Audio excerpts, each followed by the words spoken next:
Se a gente olha para os números do ano passado, foram 5,1 bilhões de dólares investidos em fintechs no Reino Unido. E, ao mesmo tempo, um cenário que os outros países europeus juntos conseguiram atrair 4,4 bi. O Canadá tem um programa de benefício fiscal que toda empresa canadense, né, ou brasileira que chegou no Canadá, todo investimento que ela faz em inovação, no final do ano ela consegue ter um desconto no seu imposto de renda. O Banco do Brasil hoje é o primeiro banco e a primeira empresa latino-americana a ser associada a um instituto de pesquisa de inteligência artificial de Montreal, que se chama MILA, que foi constituído, né, ou foi resultado da política nacional de inteligência artificial que o Canadá criou em 2018.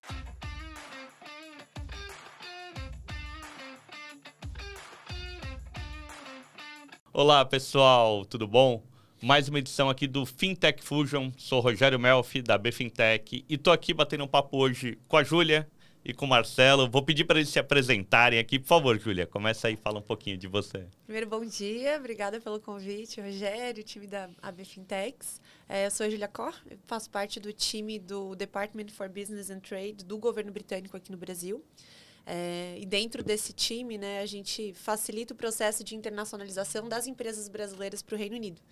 Em especial, a gente tem trabalhado bastante com fintechs e imagino que a gente vai poder explorar um pouquinho mais disso hoje. É isso aí. Marcelo? Obrigado, Rogério e Júlia. Prazer estar aqui. Obrigado pelo convite. Eu trabalho para um departamento do governo do Canadá que se chama Global Affairs Canadá. É uma agência de fomento de negócios, né, de mão dupla. Então, a gente ajuda empresas canadenses a fazerem negócio no Brasil. E eu cuido de uma área que é de apoiar empresas brasileiras que estão olhando para uma expansão internacional para que elas conheçam os benefícios do Canadá. Fintech é uma das áreas que a gente olha com carinho, não é a única, né? Tem outros setores que a gente também tem bastante demanda e espero poder trocar algumas informações aí, algumas experiências interessantes com vocês. Ótimo. Esse é o norte da nossa conversa mesmo, fintechs, empresas, enfim, que querem empreender, conhecer mais esse ecossistema fora do Brasil, especial aqui no Reino Unido e no Canadá. E daí, só que antes eu quero entender um pouco cada país, o que acontece, diferenças, como está a digitalização, por exemplo, deles, né? Se a gente pegar aí, daí a pergunta vai para os dois. Por exemplo, aqui no Brasil a gente tem já bastante coisa avançada, de repente, do GovBR, serviços de governo digitais, poupa-tempo, enfim, quando eu quero pegar um outro documento, quando eu quero fazer alguma coisa assim, para o cidadão. Como é que está essa digitalização de governo, de serviços públicos, enfim, em cada um dos países? Para a gente começar a ter uma ideia de como é que está cada coisa, assim. Quer começar, Júlia? Não, legal. Por favor. Vou falar um pouquinho até eu acho que do ecossistema de tecnologia britânico para ter uma noção da dimensão, né, desse mercado. Então, hoje, o Reino Unido, acho que vale a pena destacar, né? O que é o Reino Unido? Inglaterra, País de Gales, Irlanda do Norte e Escócia. Muitas pessoas vêm para a gente olhando só para Londres, mas a gente consegue, enfim, facilitar o processo de internacionalização para todas essas regiões. O Reino Unido hoje ele tem uma população, um mercado consumidor de cerca de 70 milhões de pessoas. Quando a gente olha para o mercado de tecnologia, na Europa é o maior mercado de tecnologia. Você tem um valuation aí do mercado tech europeu de 2,4, 2,5. Reino Unido corresponde a de 2,4, 2,5 trilhão de dólares e o Reino Unido corresponde a 1,1 trilhão desse valor total. Então, de fato, é um mercado bastante expressivo, né? Bem considerável nesse sentido. Existe uma relação muito próxima entre governo, mundo privado, universidades, e tudo isso acaba reforçando, né, esse cenário de digitalização, de inovação e de tecnologia. A gente costuma falar que o Reino Unido é um mercado bastante desburocratizado em relação ao mercado brasileiro para fazer negócios, apesar de ser, né, bastante regulado, que faz parte, mas é bem desburocratizado para fazer negócios. Hoje, por exemplo, para abrir uma empresa no Reino Unido, você entra no Gov UK, você consegue abrir uma empresa em menos de 24 horas, daqui do Brasil, inclusive, você só entra no site lá, companieshouse.gov.uk, e faz essa abertura do CNPJ britânico, né, que a gente fala, por 50 libras. Então, é um mercado bastante desburocratizado nesse sentido, bem pró-empreendedor. quando a gente olha para o mercado fintech, né, agora já fazendo um recorte, a gente tem hoje na Europa o mercado britânico, né, o mercado que mais atrai investimento como um todo, em especial para fintech. Se a gente olha para os números do ano passado, foram 5,1 bilhões de dólares investidos em fintechs no Reino Unido. E, ao mesmo tempo, um cenário que os outros países europeus juntos conseguiram atrair 4,4 bi. Então, você tem 4,4 bi de todo o resto da Europa e 5,1 bi só do Reino Unido. Né? Bastante concentrado. Se a gente olha isso a nível global, fica atrás dos Estados Unidos apenas. Né? Então, Estados Unidos, Reino Unido, Singapura, Índia, China. Ano passado, eu acho que foi uma queda global, né, que a gente teve de captação de investimento para fintech, mas no ano anterior, se eu não me engano, foi de 14 bilhões também. Então, assim, é um valor bastante expressivo para o mercado fintech. E quando a gente olha um pouquinho mais de forma setorizada, né, para esse mercado, olhando para a digitalização, né, a gente tem plataformas. Os principais mercados hoje são de TechFin mesmo, então, serviços de tecnologia focados para o mercado fintech, o mercado de pagamentos, o Wealth Tech também, né, gestão de ativos, cripto vem crescendo bastante, teve uma mudança de regulação agora em junho desse ano, que a gente espera que facilite um pouco mais, né, a vida dos empreendedores de cripto, mas ainda tem bastante coisa para fazer. Open Banking, né, que, enfim, Reino Unido é um grande berço de Open Banking global. Tiveram algumas trocas, né, entre o governo britânico e o governo brasileiro para trazer essa regulação aqui para o Brasil. Então, assim, de forma geral, acho que esses são os principais mercados, assim, mercado de pagamentos, TechFin, análise de crédito alternativo vem crescendo bastante também, bastante solução focada nisso. Mas, enfim, acho que eu tô falando bastante aqui e depois eu volto. Não, tranquilo. Fala um pouquinho do Canadá pra gente, Marcelo, essa vida digital lá, como é que tá, como é que é? Bom, o Canadá, até para dar um contexto, né, é um país territorialmente maior do que o Brasil, com uma população próxima ao estado de São Paulo, né? São 40 milhões de habitantes no Canadá. Então, tem também toda esse azeite entre governo e iniciativa privada, porque o governo tem uma política de atrair empreendedores, uma mão de obra internacional qualificada, né? Então, você tem uma atração de imigrantes para o Canadá todo ano. É um país que precisa de comércio exterior. Então, parte da política do Canadá há anos é desenvolver um grande número de acordos de livre comércio. O Canadá hoje é o único país do G7 que tem acordo de livre comércio com todos os outros 6 membros. No total, são 14 acordos de livre comércio com 51 mercados consumidores. Né? A gente está falando aí de 1,5 bilhão de consumidores que você pode acessar a partir do Canadá através de um acordo de livre comércio, né? Com uma vantagem fiscal e tributária. Então, isso é muito interessante, porque o Canadá se coloca como uma plataforma para você entrar em outros mercados consumidores. Também, comparando com o Reino Unido, é um país com pouquíssima burocracia para você chegar com uma empresa. Você também, através de... é uma federação, então você tem governo federal, governo da província, que é o estado, e a municipalidade. Mas a gente faz todo um apoio para as empresas para entender qual é o melhor fit do negócio com a região. Geralmente, para fintechs, as empresas estão olhando para as 2 províncias onde você tem maior concentração populacional e de empresas, que são a província de Ontário e a província de Quebec. Né? Qualquer província no Canadá, você consegue estabelecer a sua empresa, registrar a sua empresa também com pouquíssima burocracia.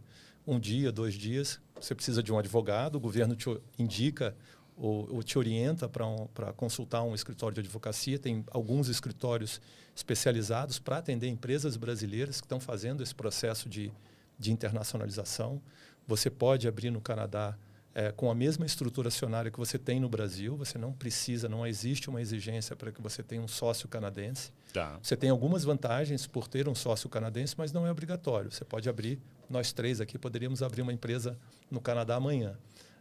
O custo é muito baixo, realmente. São alguns poucos impostos que você paga.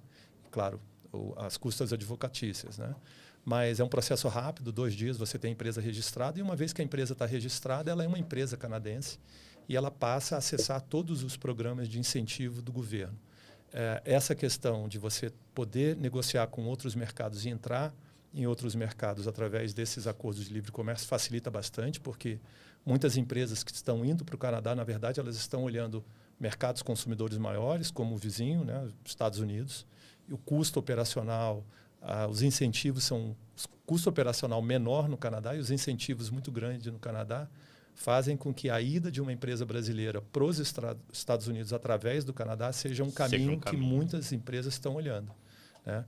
Tanto no Reino Unido quanto no Canadá, essa estrutura para a qual a gente trabalha, ela está disponível nesses outros mercados. Então, uma empresa brasileira que vai e quer entrar em um segundo mercado, ela tem todo o apoio do próprio governo canadense para ajudá-la nesse sentido, de fazer uma pesquisa inicial de mercado, inteligência comercial, entender regulamentação, participar de feiras comerciais, de missões comerciais. Então, o governo canadense ele olha para a empresa como um parceiro que vai prosperar no Canadá e absorver essa mão de obra que está saindo das universidades, que são alunos do mundo inteiro, não só canadenses, brasileiros, alemães, chineses, enfim.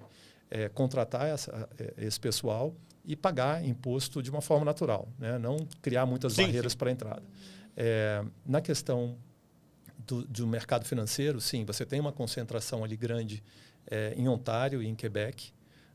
Hoje a gente vê uma demanda grande na parte de pagamentos também, desenvolvimento de software, inteligência artificial, análise de dados. As empresas que estão indo, as brasileiras, estão olhando muito para essa questão de pagamentos, experiência de cliente e cybersecurity. Tá. Então, são algumas das áreas onde a gente vê um interesse de empresas brasileiras que já estão lá, se utilizando dessa estrutura de institutos de pesquisa de ponta, pesquisadores internacionais, apoio do governo. Então, mais ou menos, esse é o cenário que a gente tem hoje para esse setor financeiro no Canadá. Legal, legal. Eu vou ainda curiosidade, assim, um pouco do sistema financeiro, né? A gente fala aqui que no Brasil a gente tem um sistema financeiro que é altamente concentrado, porque a gente tem 4, 5 players aí, sendo que 2 são públicos, então 3 privados aí que tem a maior concentração financeira. No dia a dia, né? Assim, agora tudo bem, a gente tem o Pix, mas a maioria era pagamento por boleto, cartão de crédito, mas como está o sistema financeiro, enfim, a gente tem grandes players, enfim, e daí aqui bancos principalmente nacionais, se a gente pega nesses grandes, a gente tem poucos bancos internacionais que conseguiram fazer volume aqui no Brasil. Como é que é isso no Reino Unido? Como é que é isso no Canadá hoje, assim? Bate-papo, fiquem à vontade. Pode trazer um pouco desse contexto, assim. O britânico aí no dia a dia, ele está com grandes players, ele faz pagamento com cartão, ele usa cheque.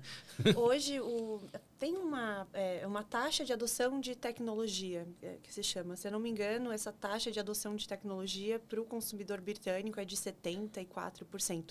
Ou seja, 74% dos consumidores eles estão dispostos a usar algum tipo de tecnologia financeira no seu dia a dia. É claro que muitos consumidores ainda concentrados, né, no Bank of England, no Barclays, que são, enfim, grandes bancos aí britânicos, mas você tem abertura para novos players como a Revolut, que chegou no Brasil também, né? Você tem a Wise no Reino Unido também, Clearbank, Monzo, Starling Bank. Então, o movimento fintech, de fato, conseguiu democratizar, né, esse acesso às finanças, acho que não só aqui no Brasil, mas no Reino Unido também, né? Até para as próprias empresas brasileiras que pensam em internacionalizar, muitas vezes a gente recomenda que, num primeiro momento, tenha esse primeiro acesso ao mercado britânico, né, de banking no mercado britânico, via fintech, né, via algum neobank, né, um banco digitalizado, enfim, do que num banco tradicional, que geralmente, né, é mais burocrático do que para fazer fintech, abertura de conta. Da mesma forma que aqui no Brasil, né? Então, tem essas diferentes opções. O que a gente nota é que existe bastante interação, né, entre esses players. Então, por exemplo, em abril desse ano, a gente participou do Innovate Finance Global Summit, Um evento que reúne, enfim, os grandes bancos, grandes fintechs, né, que já chegaram no sucesso, com fintech que está começando. Existe uma interação muito grande dos agentes com o agente regulador também, né? Então, tem uma comunicação muito próxima, assim. Mas, respondendo a tua pergunta de novo, eu entendo que o mercado ele é bem diverso. Bem diverso. Ainda algumas pessoas concentradas em Barclays, Bank of England, mas também as fintechs abrindo caminhos, né? Mais opções. Exatamente. Aqui, por exemplo, no Brasil, esses bancos continuam concentrando, mas tem um número que é 6 contas por brasileiro. Então, o brasileiro, em média, está com 6 contas. Isso ele não deixou de ter no banco tradicional dele, mas ele foi abrindo em outros. Não sei se você tem esse número, se é um comportamento que os britânicos estão fazendo também de experimentar fintechs e manter no banco tradicional ou não. Eu posso pesquisar aqui ao longo do caminho, ao longo do podcast eu volto. Bate-papo, fica tranquilo. E Marcelo, como é que está essa também não tenho esse número. Inovação financeira? Né? Olha, é um pouco parecido com o mercado brasileiro. Você tem uma concentração, como no Reino Unido, né? Você tem uma concentração de grandes bancos, né? Royal Bank of Canada, Scotiabank, BMO, Desjardins. São instituições financeiras seculares que estão bem enraizadas na cultura, né? A realidade, eu acho que o Brasil tem uma cultura de serviço financeiro muito mais digitalizada e muito mais avançada. Sim. Né? A questão de PIX, né? Enfim, como a gente lida, essa questão de você ter uma conta num banco tradicional e talvez numa fintech ou num banco digital. O canadense está começando nesse processo também. Então, você tem uma concentração em grandes bancos que já estão bem consolidados no mercado, mas você tem uma expansão de fintechs também no Canadá. Claro, a estatística lá é menor, né, porque você tem uma população de 40 milhões, como eu falei. Então, é um processo que está acontecendo. A gente vê hoje um interesse muito grande de empresas canadenses também a conhecerem um pouco do que está acontecendo no Brasil. Então, olhando pelo outro lado, né, a gente tem na nossa equipe uma pessoa especializada em serviços financeiros para ajudar empresas canadenses de serviços financeiros a fazerem negócio no Brasil. A buscarem parcerias, a venderem soluções. Então, é um setor da indústria que o governo olha com bastante atenção, né, fazendo a promoção não só dessas empresas no mercado brasileiro, mas também olhando para empresas brasileiras que possam expandir para o Canadá, buscando alguma área, geralmente de inovação. Bacana. Voltando no dado aqui, não encontrei o dado exato que você perguntou, mas tem uma pesquisa bem legal do próprio estatista, né, que traz, enfim, vários dados sobre tudo, praticamente. O número de usuários ativos digitalmente nos bancos, né? Você tem o HSBC liderando esse número no Reino Unido, o Lloyds Banking, acabei não citando, mas é um dos grandes bancos também, e o NatWest, seguido aí depois de Barclays e Santander UK. Então, de fato, você tem essa grande concentração ainda nos grandes bancos, mas, assim como no Canadá, a fintech abrindo os caminhos. Não, muito bom. E daí entender um pouquinho assim, o papel realmente dos consulados e como é que faz essa jornada do empreendedor. Então, realmente, talvez a gente abra uma startup aí daqui a pouco, em 2 dias, ou legal. Em poucas horas. Mas o que eu faço? Onde eu procuro? Qual que é o caminho para, enfim, via essa orientação que o consulado pode ajudar? Assim. Perfeito.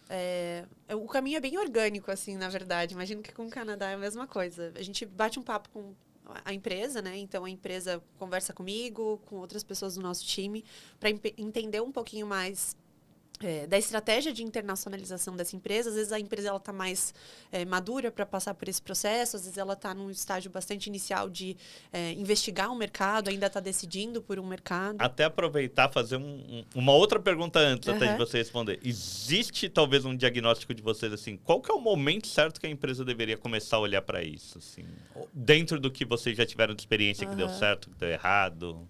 Não tem... É uma pergunta difícil. Sim, uma pergunta bem difícil. Porque eu acho que é muito da empresa. Né? É claro que talvez uma empresa num momento muito embrionário é um pouco difícil, mas a gente também entende que algumas empresas já querem nascer globais. E aí o fato de você estar fora do Brasil talvez facilite acesso a capital, a tecnologia, a inovação, a grandes clientes. depende muito da visão do empresário, do empreendedor. Eu não vou te dizer que não existe o momento certo, né? Existe o momento da empresa. E é muito difícil você fazer essa avaliação. Mas nessas conversas você consegue entender um pouco. Eu acho que é mais como a empresa vai se dedicar para esse processo. Tá. Né? Porque não é um processo, apesar de ser um processo com todas as garantias, com todo o apoio do governo, ele é um processo que exige que alguém lidere na empresa. Tempo, Exato. dedicação. Exato.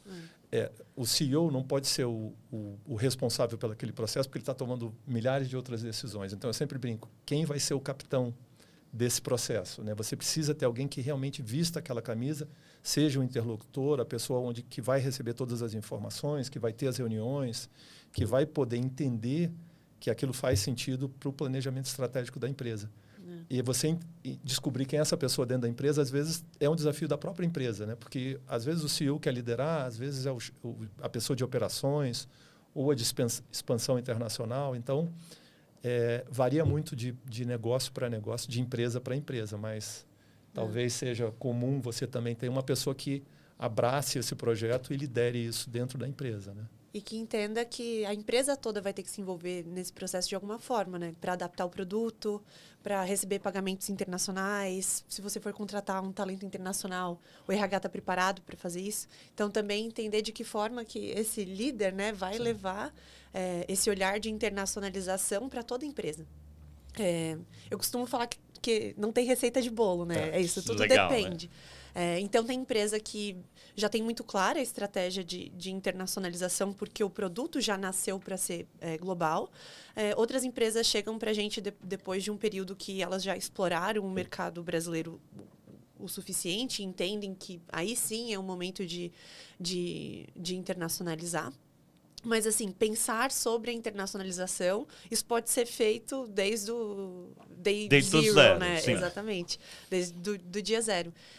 Então, o papel dos governos, né, nesse processo junto às empresas é mostrar o que está acontecendo no mercado, quais são as principais tendências, ajudar com esse mapeamento de custos, por exemplo. Né? Como é que eu faço para abrir uma empresa? Quanto que vai me custar? Quem é que pode ajudar a minha empresa num processo de visto? Né? Se eu quiser levar uma liderança daqui do Brasil. Colaboradores. Exatamente.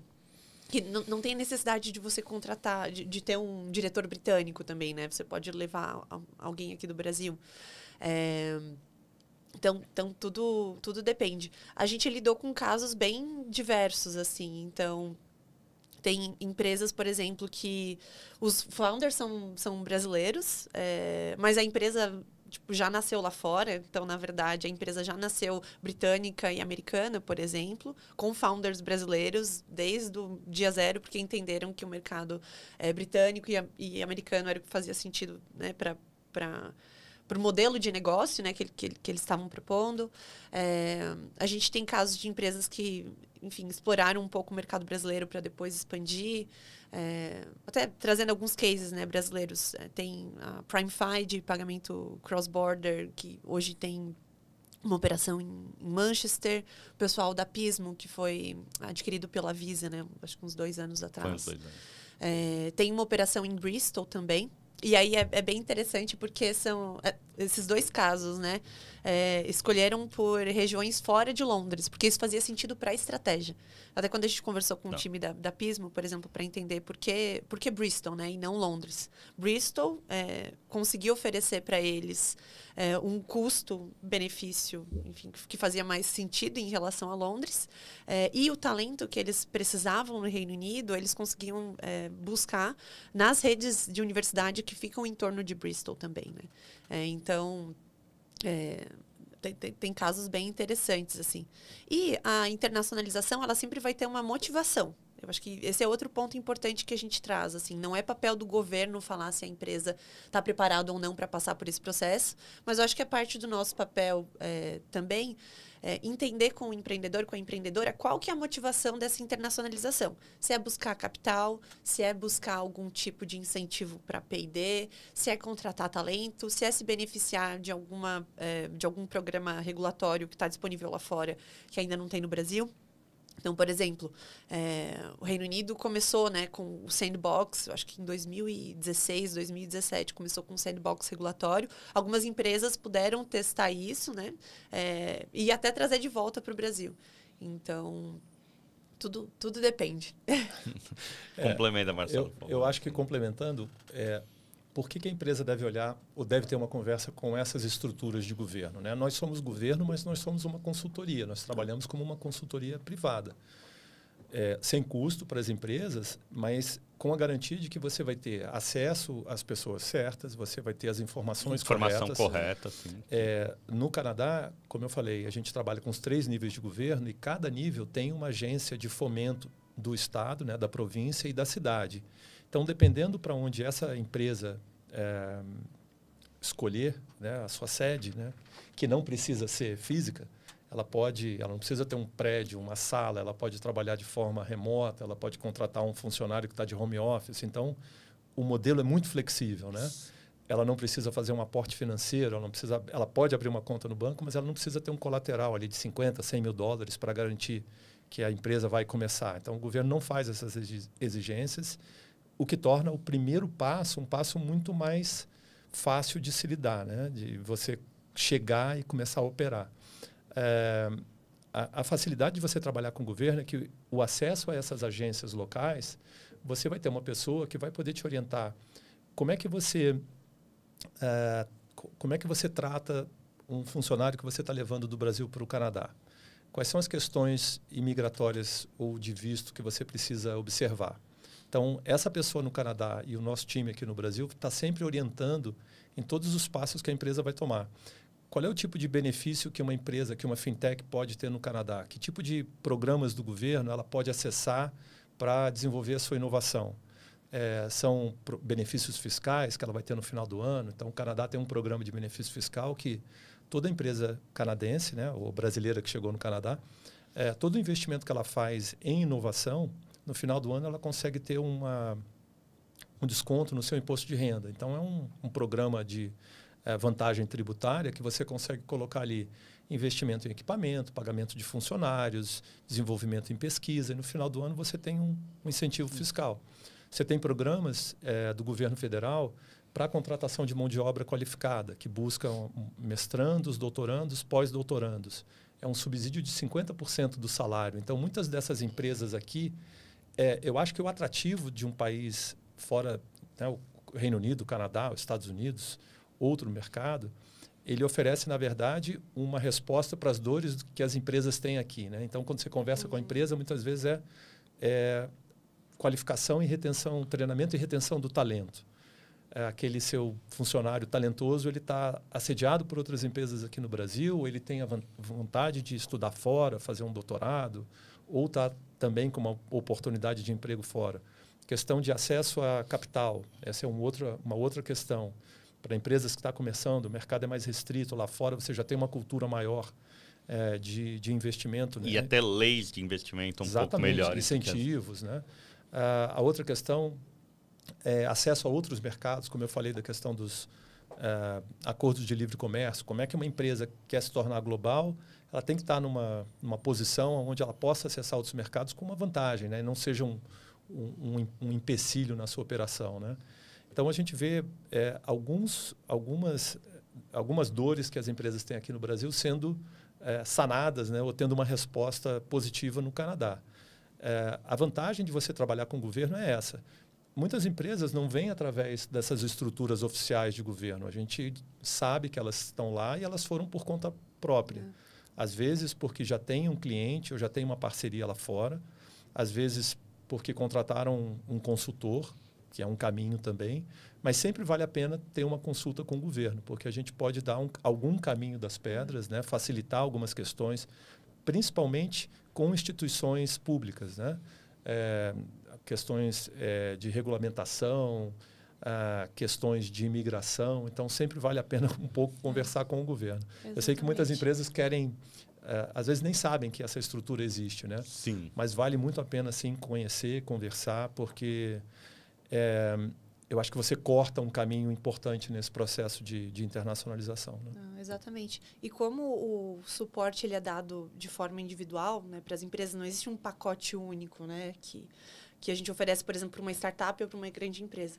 Como o Marcelo comentou, as empresas elas vão ter demandas diferentes, né? Então, às vezes, para uma startup, a gente consegue ajudar com essa pesquisa inicial de mercado, enquanto para uma grande empresa a gente consegue ajudar a destravar um processo burocrático ou conectar com um especialista que vai tentar ajudar a quebrar essa barreira de mercado, assim. Então, é bem diverso o suporte. Eu brinco que o nosso papel é informação e conexão. Tá. Para a empresa que está fazendo esse planejamento, é super importante isso, né? Eu ia comentar, a gente tem alguns casos interessantes de fintechs, né? Por favor. A Júlia comentou de algumas, né? A gente tem um caso interessante da Matera, aqui de Campinas, né? Que está lá no Canadá. Ela escolheu estar presente ali na região de Waterloo, que é uma região que faz o corredor de tecnologia canadense, que é Waterloo-Toronto. Você tem uma concentração enorme de empresas de tecnologia, muito investimento em inovação, mão de obra qualificada, várias universidades. Então, eles estão lá em Waterloo, estão crescendo, né? Estão desenvolvendo soluções lá nessa região. E, ao mesmo tempo, você tem o Banco do Brasil, né? Um banco de 200 anos, super tradicional no Brasil. Não está olhando uma operação comercial no Canadá, mas buscou o Canadá para fazer pesquisa em inteligência artificial aplicada em experiência do cliente. Legal. E segurança cibernética. O Banco do Brasil hoje é o primeiro banco e a primeira empresa latino-americana a ser associada a um instituto de pesquisa de inteligência artificial de Montreal, que se chama MILA, que foi constituído, né, ou foi resultado da política nacional de inteligência artificial que o Canadá criou em 2018. Foi o primeiro país a criar uma política pan-canadense, né, de inteligência artificial, e dentro dessa política desenvolveu ou estabeleceu um instituto de inteligência artificial em Montreal, que é o MILA, um em Toronto, que é o Vector, e um em Edmonton, que é mais para o centro-oeste canadense, que é o AIME.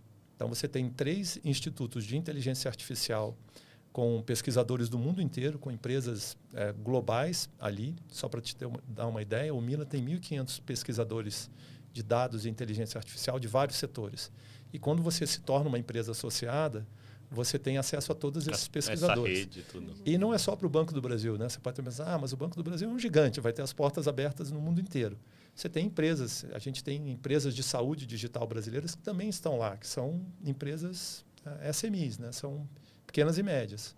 Então, a gente vê que o fato de você operar num país ou num mercado que é multiétnico, né? Eu acho que eu esqueci de falar no começo, mas o Canadá, com essa mão de obra de imigrantes, faz com que o país tenha uma diversidade cultural muito grande que é valorizada, não é um problema. Então, o fato de você ser um imigrante não te causa um transtorno. Na verdade, isso é a norma, mais ou menos, né? Então, você tem pesquisadores iranianos, você tem pesquisadores canadenses, você tem pesquisadores brasileiros, e o valor dessa mistura cultural é muito importante.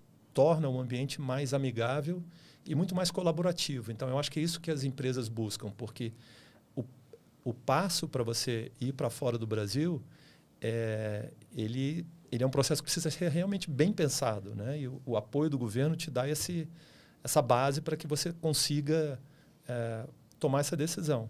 Às vezes eu brinco com as empresas quando a gente está nessa parte de custo, né? Quanto vai me custar um engenheiro de software? Quanto que vai me custar um desenvolvedor, um especialista em inteligência artificial? A gente consegue fazer estudos de comparação de profissões na Europa, no mercado americano, para a empresa entender que o custo ali realmente é mais interessante. E às esse para algumas eu pergunto, qual é o custo do fracasso? Porque muitas vezes o empreendedor está pensando, e se nada der certo? O que vai ter me custado, né? Esse planejamento? Então, às vezes eu pergunto, qual é o custo do fracasso que se você, por acaso, nada der certo, quanto que você gastou? E esse apoio do governo, ele reduz muito esse custo. Tá. Né? Então, eu acho que isso é importante, às vezes, para o empreendedor ter ter consciência, né? Com certeza. Boa. Essa questão, o Canadá eu não estive lá ainda, mas essa questão de multicultura é interessante, né? Se tem um lugar assim, Londres no metrô cada um fala um idioma lá. Assim. Então isso, assim, ter múltiplas culturas, diversidade e tudo mais, acaba traindo talentos, acaba trazendo inovação aí, é um ponto bem interessante. 50% da população de Toronto não é canadense, é ou segunda geração ou imigrante. Então, o que a gente percebe é que quando uma empresa vai para um mercado que ele é mais, a competição é mais agressiva, muitas vezes, independente do tamanho dessa empresa, existe um problema ou o risco dela se sentir isolada. Quem vai me ajudar? O que eu faço agora? Como é que eu caminho? Como é que eu vou descobrir quais são os programas? Então, esse apoio do governo te dá essa base. Né? Você vai ter alguém para te ajudar nesse caminho. Né? A empresa estabelecer é fácil, o custo é baixo, contratar tem um incentivo. Agora, estou pesquisando, como é que eu chego no meu cliente?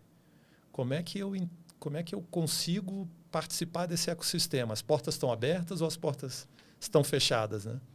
Então, esse é uma outra questão que tem que ser bastante considerada. Né? E eu acho que o apoio do governo dá um pouco desse conforto, de você saber que tem pessoas ali que fazem parte desse projeto, né? Estão do lado do governo e que vão te ajudar nesse sentido. E não só, né? Eu acho que o nosso papel é criar uma comunidade brasileira local, né? De certa forma. Então, conectar os empreendedores e empreendedoras brasileiros que estão passando por esse processo com aqueles que já passaram, né? Que já passaram por problemas, já passaram por coisas bacanas. Trocar experiências. Boas. Porque esse apoio do governo, ele é assim, essencial, de fato. Eu acho que ele corta muitos caminhos que, às vezes, o empreendedor ficaria batendo cabeça sozinho, assim, para tentar encontrar a informação correta, né? Ou um especialista que, de fato, é confiável, né? naquele mercado. Mas essa troca de empreendedor para empreendedor é muito rica também. E eu sinto que a gente, como governo, consegue criar essa comunidade mesmo, né? De empreendedores, investidores que estão olhando para fora. Essa rede de apoio também. Essa rede de... Porque tem o governo, mas você tem outras instituições, né, paralelas. Então, você tem as câmaras de comércio, que muitas pessoas se confundem. Né? A Câmara de Comércio e o governo.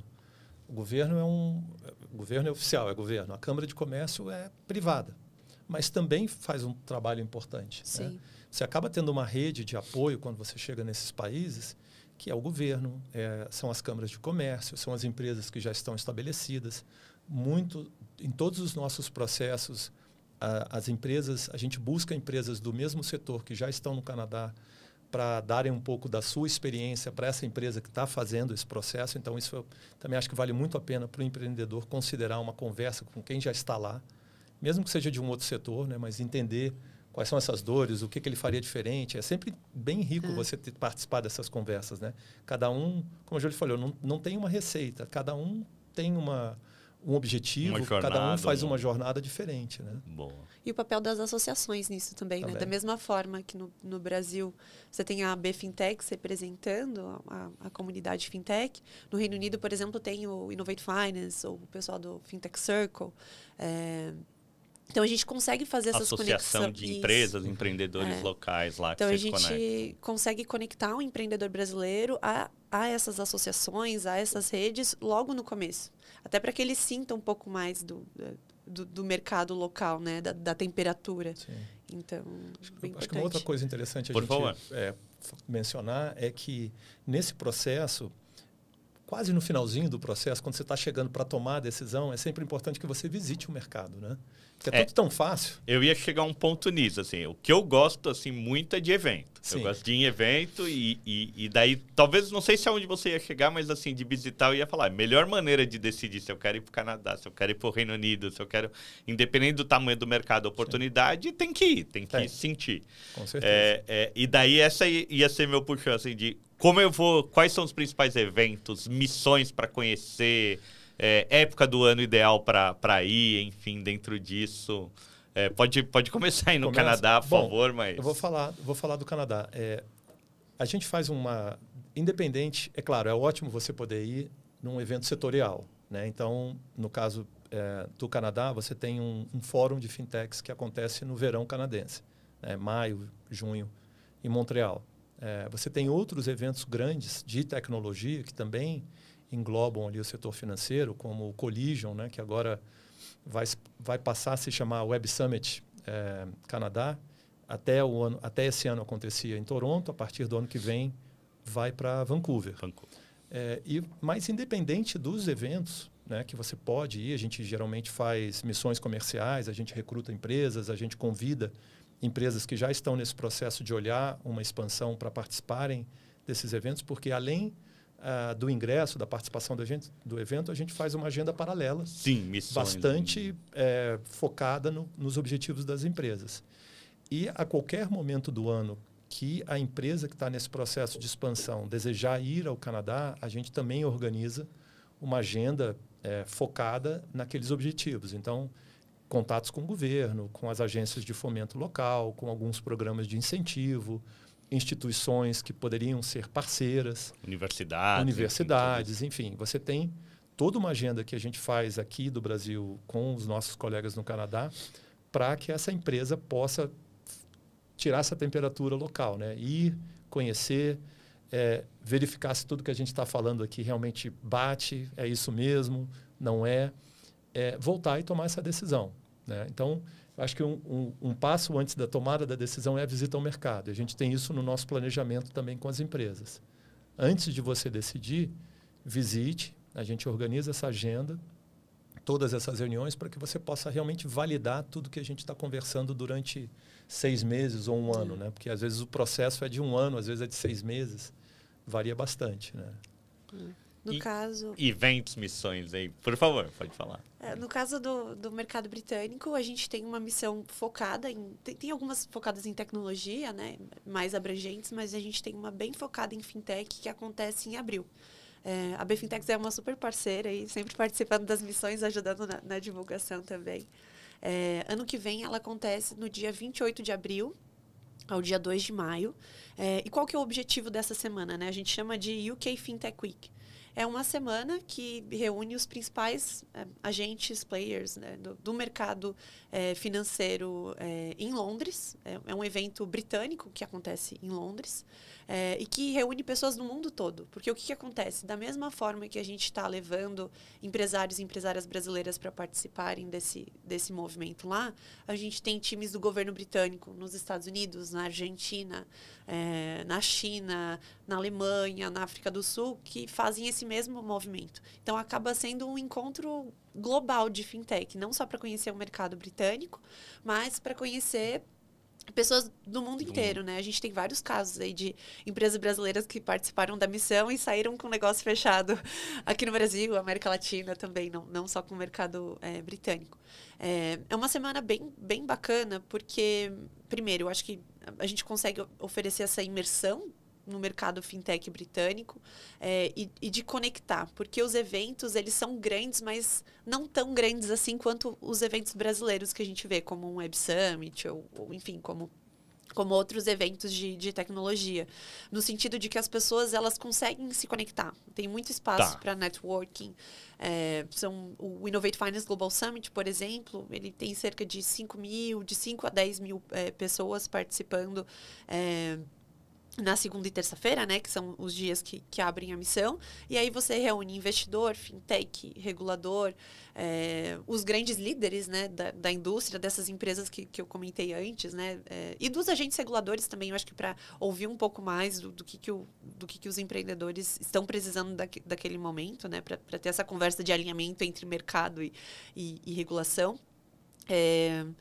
E a gente tem um momento também, ao longo dessa semana, onde a gente traz especialistas do mercado britânico para explicar, né, esse passo a passo de internacionalização para empresários não britânicos, né? Então, como que eu faço para estabelecer minha empresa? Quais são as oportunidades de visto que estão disponíveis, né, para quem está trabalhando com fintech? De que forma eu devo me preparar para a regulação? Então, todas essas conversas a gente consegue ter ao longo da semana. E também incluir os nossos parceiros, né? Então, por exemplo, o Marcelo comentou sobre a Câmara, né? Por exemplo, a Câmara Brasileira Britânica, a Britsham, a Embaixada Brasileira em Londres, que também trabalha bastante com as fintechs. Então, é um momento onde a gente consegue reunir a comunidade brasileira que já trabalha com o mercado financeiro para compartilhar o que está acontecendo, quais são as oportunidades, quais são os desafios, pelo olhar também do brasileiro. Então, acho que esse é o bacana, assim, dessa missão. E aí, claro, né, quando a gente trabalha com uma empresa num processo de internacionalização, isso acontece de forma individual e a gente também consegue montar uma agenda para que ela possa conhecer o mercado a qualquer momento, né? No momento que faz mais sentido para ela, não necessariamente dentro de uma missão com outras empresas. Até para que tenha talvez uma experiência mais individualizada. O nosso time de serviços financeiros, que é mais conectado com as fintechs britânicas, também consegue fazer, né, até certo ponto, uma aproximação que é mais comercial, né? Então, a gente também pode incluir isso dentro da agenda. Não, legal. Boa, bacana. E daí, assim, ó, Reino Unido, qualquer época do ano vai estar frio, mas qual que é a melhor época para ir para lá, para conhecer, para ter essa sensação? Abril já tá tranquilo, já assim, tá tranquilo. Eu acho que de 10 a 15 graus é o que a gente passou aí nas últimas missões que a gente organizou. Em junho tem a London Tech Week, que seria o nosso Collision, né? A nossa semana de inovação, de tecnologia. Só que é isso, é mais abrangente, né? Para fintech, de fato, é fim de abril, começo de maio, que também já não tá tão frio assim, tá tudo certo. Nada que um bom casaco, um cachecol não resolva. O importante é ter uma capa de chuva, um guarda-chuva, porque costuma chover um pouquinho. Daí, no começo, a gente começou a falar um pouco de oportunidades. Você citou alguns setores de pagamentos e tudo mais que está mais em evidência. Mas o que você vê, assim, de hoje, oportunidades assim, de fintechs que poderiam começar a olhar para isso? Então, sei lá, você citou o caso da Matera. Matera realmente foi uma empresa que está com sucesso aqui, né? Que assim, está com crescimento de pagamento, de core banking. Ele vê que essa digitalização bancária ela pode apoiar. Então, ela foi lá para o Canadá com uma plataforma para daí se espalhar aí o core banking dela, né? Que outros cases que vocês olham assim e falam, putz, o Brasil está se destacando nisso e, de repente, falta no Reino Unido, falta no Canadá, ou complementando tal solução aqui com inteligência artificial, daí, enfim, traria alguma coisa. Oportunidades, assim, de setores, assim. Legal. Eu acho que a gente fala muito de infraestrutura tech mesmo, né, para o mercado financeiro, como é o próprio caso da Pismo, que eu mencionei que eles escolheram por Bristol, né? Falei da PrimeFi, que escolheu por Manchester também, trabalha com pagamento cross-border. Algumas oportunidades focadas para o mercado de Banking as a Service, Lending as a Service. E aí a gente está começando um trabalho também com o pessoal da Arin.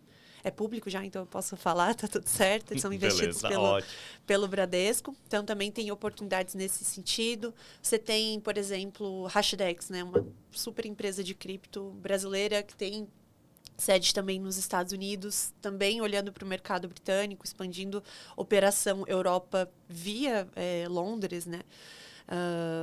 E esse mercado que eu comentei antes também, de análise alternativa para dados alternativos para análise de crédito. Tem crescido bastante.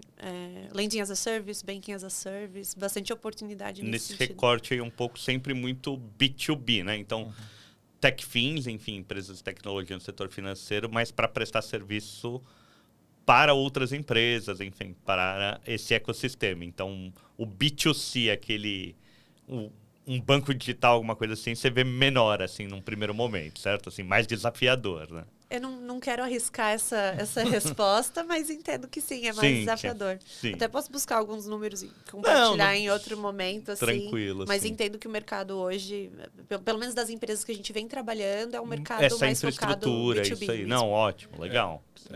Bem similar também. É mais B2B do que B2C. É muito voltado para desenvolver soluções que a empresa já tem aqui no Brasil, ou aquelas soluções que ela deseja desenvolver, mas o dia a dia da empresa acaba não conseguindo focar ou ter um time especializado. Então, muitas vezes, essa operação fora é para dar vazão a alguma tecnologia, alguma inovação que ele deseja fazer, e lá fora ele consegue. Mas é muito no B2B. Legal. A gente vê bastante também essa questão de análise de crédito, né? De alguns aspectos comportamentais, com análise de dados, inteligência artificial, algumas coisas bem diferentes que estão sendo desenvolvidas por lá, né? E sempre olhando para grandes players globais ou canadenses, né? Que já estão lá, mas também com olho para o mercado americano, que é o vizinho mais próximo e o maior mercado consumidor dessas soluções tecnológicas, né? Então, muitas vezes, o caminho de ir para os Estados Unidos, no caso do Canadá, passa pelo Canadá. Então, quando a gente vai falar em algum evento, se você perguntar para as empresas quem quer ir para os Estados Unidos, eu acho que a maioria vai levantar a mão. Mas a realidade é diferente, né? De você chegar, desenvolver o custo, a contratação, a facilidade de fazer negócio. Então, o Canadá se coloca muito como um parceiro que vai te ajudar a entrar no mercado americano e na Europa também, porque o custo é mais baixo, né? O custo da moeda, o custo de operação também. Mas muito nesse modelo B2B. Não. Acho que Por só favor. voltando para setores, né? A gente falou muito do que foi o Open Banking britânico, né? E como que isso refletiu na experiência brasileira, que, enfim, expandiu para Open Finance muito rapidamente. Tem uma mudança de regulação para a parte de Game and Gambling aqui no Brasil, né? Que está acontecendo, que eu entendo que também tem essa oportunidade entre os dois mercados, porque o mercado de Game and Gambling no Reino Unido já é mais maduro, né? Já acontece há mais tempo. Muito mais tradicional. Né? Mais tradicional. A gente não organizou nenhuma missão, né, focada nesse setor, mas a gente sabe de alguns empreendedores brasileiros que participaram no começo do ano, acho que teve fevereiro ou março, um evento de Game and Gambling no Reino Unido. E teve uma pequena delegação brasileira aí que foi participar. Não foi organizada pelo governo britânico, mas a gente sabe que esse movimento aconteceu. Então, também é um dos setores que tem chamado a nossa atenção, né? E cibersegurança também, bastante coisa acontecendo. Cybersecurity é um desafio global, realmente, né? Assim como um pouco... Não que inteligência artificial é um desafio global, mas as empresas, elas têm que ter esse assim, um desafio corporativo hoje. Sim. De todas as empresas. E engraçado também é olhar essa parte da experiência do cliente. Tá. Né? Como essas tecnologias ajudam o cliente dessas empresas, estou dizendo no caso do Banco do Brasil, né? Pelo programa deles lá, do projeto deles, essa preocupação também de tornar a experiência do cliente cada vez mais fácil através dos canais digitais. Né? Claro, você tem uma população mais jovem que está mais hábil para lidar com essas ferramentas, mas e o teu cliente mais tradicional, né? Que às vezes tem alguma dificuldade ou quer falar com o operador, né? Não quer tratar através dos canais digitais. Como é que isso impacta um banco que tem, sei lá, 40 milhões de clientes, né? Então, são questões interessantes que a gente está vendo sendo pesquisadas, olhadas, né? E tratadas lá no Canadá. Muito bom, muito bom. Quer complementar alguma coisa? Não, parece... Não, ótimo. Vamos caminhar já para um fechamento aqui, mas justamente assim de como procuram mais, como conseguem mais informações, próximos passos, enfim, o que ele pode fazer se daqui desse bate-papo ele pegou e falou: quero ir para o Canadá, quero ir para o Reino Unido, quero buscar mais informações, assim. O papo é olho no olho mesmo. A gente chama a empresa para tomar um café com a gente lá no consulado ou bater um papo virtual.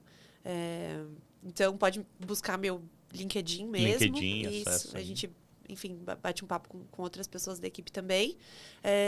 E a gente, de novo, tenta entender qual que é o objetivo da empresa, o que ela está fazendo aqui no Brasil, tenta mapear junto com ela quais são essas oportunidades que existem, né, no mercado britânico.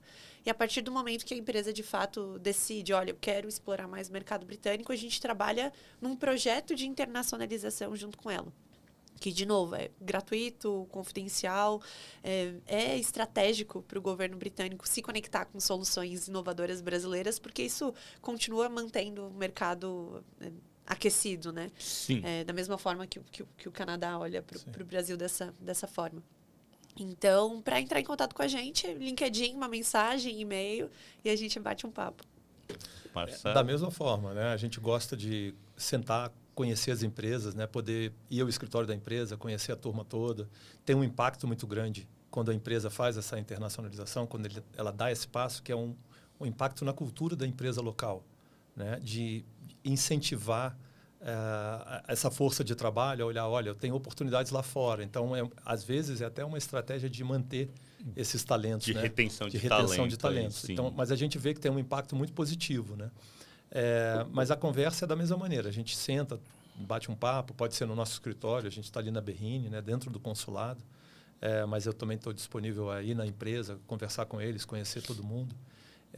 E dessa forma, entender o projeto, se eles já têm alguma ideia, se é uma ideia muito embrionária, se eles já estão em algum momento um pouco mais avançado, já fizeram alguma pesquisa, fazer essas conexões e pensar num planejamento estratégico que faça sentido para a empresa, sempre dentro do tempo da empresa. Da nossa parte, a gente nunca vai acelerar nenhuma etapa. Não há um caminho já definido. Não, a empresa pode acelerar esse mês e precisar tirar o pé no mês que vem por alguma questão interna, sem problema nenhum. Esse projeto é um projeto que a gente dá um pontapé inicial, faz todo um planejamento, mas ele segue dentro do planejamento e do tempo da empresa, né? Então, para dar uma segurança, um conforto para o empreendedor que eu embarquei nessa jornada, então a linha de chegada está ali no final do ano. Tenho 6 meses, tenho um ano, enfim. A gente tem projetos que às vezes a empresa está mais preparada, em 3 meses ela faz a sua pesquisa, a gente consegue fazer o planejamento, ela toma a decisão e já está no país. Muitas vezes a empresa leva 6 meses, 1 ano. Cada projeto é um projeto diferente, né? E a gente tem essa sensibilidade de entender o momento da empresa, a necessidade dela e passar todas essas informações para que ela possa seguir nesse caminho bem orientada, que seja através do governo ou que ela opte mais para frente em ter um consultor, fazer de outra maneira, não tem problema nenhum. É que o governo, enfim, é o caminho inicial mais fácil, assim, o mais certo, né, de ter a informação correta, de não cair em armadilhas. É uma garantia, né, que você tem que o processo vai se dar de uma maneira oficial, né, segura, com custo, sem custo, né? Então, sim, é uma garantia para a empresa, com certeza. Não, ótimo. No caso do governo britânico, acho que vale ressaltar também, é o mesmo esquema, assim, não tem um cronograma exato, né, que a empresa ela tem que seguir, até porque a gente entende que o mercado brasileiro ele pode trazer muitas oportunidades para a empresa também, né? Então, às vezes, o time é pequeno, não consegue focar nesse processo de internacionalização logo de cara, não tem, às vezes, recurso humano e financeiro mesmo para focar tanto no mercado brasileiro quanto no britânico naquele momento. Então, tem movimentos, assim, né? O importante é a gente entender o que é importante para a empresa e, a partir disso, criar um cronograma de conexões e de apresentações que são prioritárias para a empresa. E isso segue dentro do tempo dela também. Legal, muito bom, muito bom. Gostei muito do bate-papo aqui. Acho que serviu para ou informar, ou pelo menos inspirar os empreendedores a olhar para os novos caminhos aí. No mundo de startup, a gente tem que sempre pensar global, né? Enfim, fazer alguma coisa que realmente vá crescer muito. Em fintechs, às vezes, é um pouco mais desafiador por causa de regulações locais, se você tem licenças e etc. Mas está aqui vocês para facilitar tudo isso aí para a gente. Assim. Muito obrigado aí pelo papo. Obrigado. Espero que o pessoal tenha gostado aí. Valeu. Obrigada. Obrigado. Até a próxima. Valeu, até mais. Tchau, tchau, pessoal.